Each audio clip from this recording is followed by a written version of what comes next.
Everyone, so today I'm doing a review of the Night Huntress series. I'm actually, these are the first two. I'm on the third book right now, but I thought I'd go ahead and give a start to it because, why not?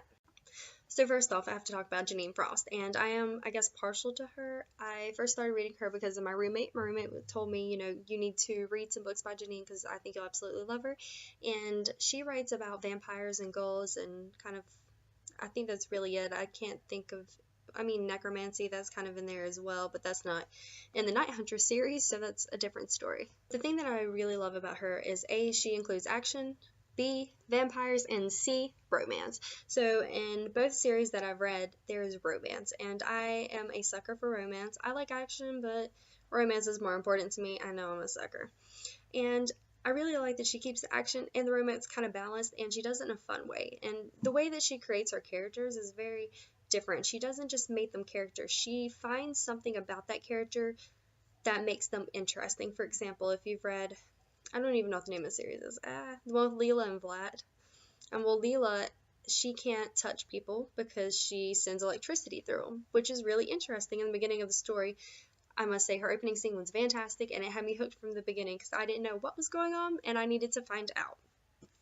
But for the series, for Halfway to the Grave, the very first book in the series for a Night Huntress, I also liked it because this girl is out catching vampires, and she's half vampire, and so you have to take a moment to stop and think, what is this? This is not what you expect. It's different, and you immediately like the characters because they are different than most characters that you would expect.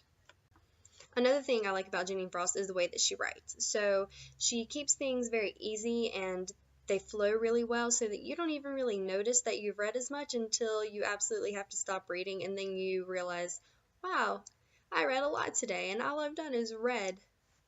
And that's kind of exactly what happened because I started reading the series last week and I'm already on the third book, and I slowed myself down because I was going a little too fast and I needed to get more books, which I did. But I will get back to it now. So there's that.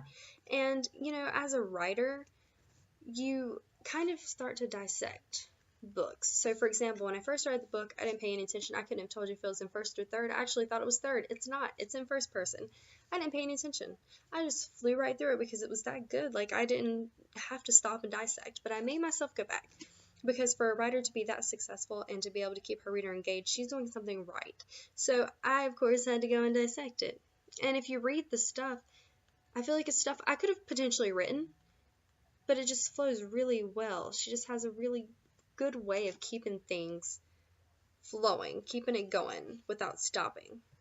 I also feel like I should stop and kind of rewind and talk a little bit just about Halfway to the Grave in itself and the series in general. Well, Kat is a half vampire, and she goes out to clubs and stuff trying to find vampires to kill because that is what she does during the night. Her father is a vampire, her mother hates her dad, and she grew up to hate vampires as well. So she ends up meeting Bones, who is a vampire, and she tries to kill him, except he is powerful and she cannot overcome him. So what happens?